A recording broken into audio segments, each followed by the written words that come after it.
I'm tasting the 2018 vintage of the Top Source red wine from Columbia Valley. This is from Washington, and it's a blend of 2 grape varieties. It's 70% Syrah and 30% Grenache. Now, you might know those 2 grapes from other regions or countries like France in the southern Rhone, but this is grown here domestically in the United States. So Columbia Valley is the appellation or the AVA, and it's one of the largest appellations in the United States.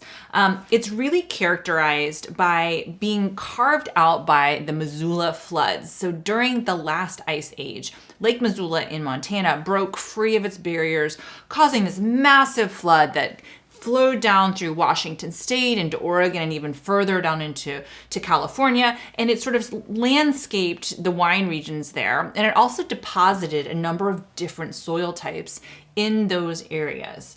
The winemaker behind this, her name is Meredith Hislop, and she is a native from Washington. She studied there at the Walla Walla Institute. She studied viticulture and enology. So viticulture is the growing of grapes, enology is winemaking. And then she went to Dijon in France to continue her winemaking studies. Ended up staying in France for an additional 12 years, working in the southern France in Languedoc-Roussillon, where you will also find grape varieties like Syrah and Grenache. And upon her return to the United States, decided to really showcase her skills, but making very sort of affordable, approachable wines from these grape varieties. So let's taste this together. It's kind of a medium ruby, maybe little hints of garnet there. It's just a motorcycle in the background. So on the nose, I do get some pretty classic Syrah notes. With Syrah, you can often get this kind of smoked meat note to it. And I do get this, it's almost like a brown sugar rubbed bacon on the nose.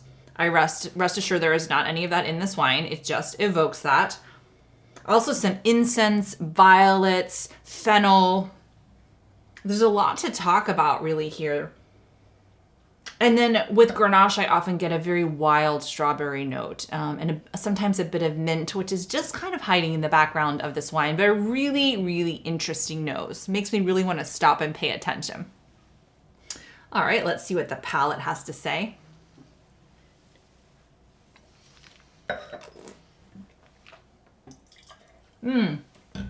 There's a real peppery note to this as well, almost like a fresh cracked pepper. A lot of black fruits on this blackberry.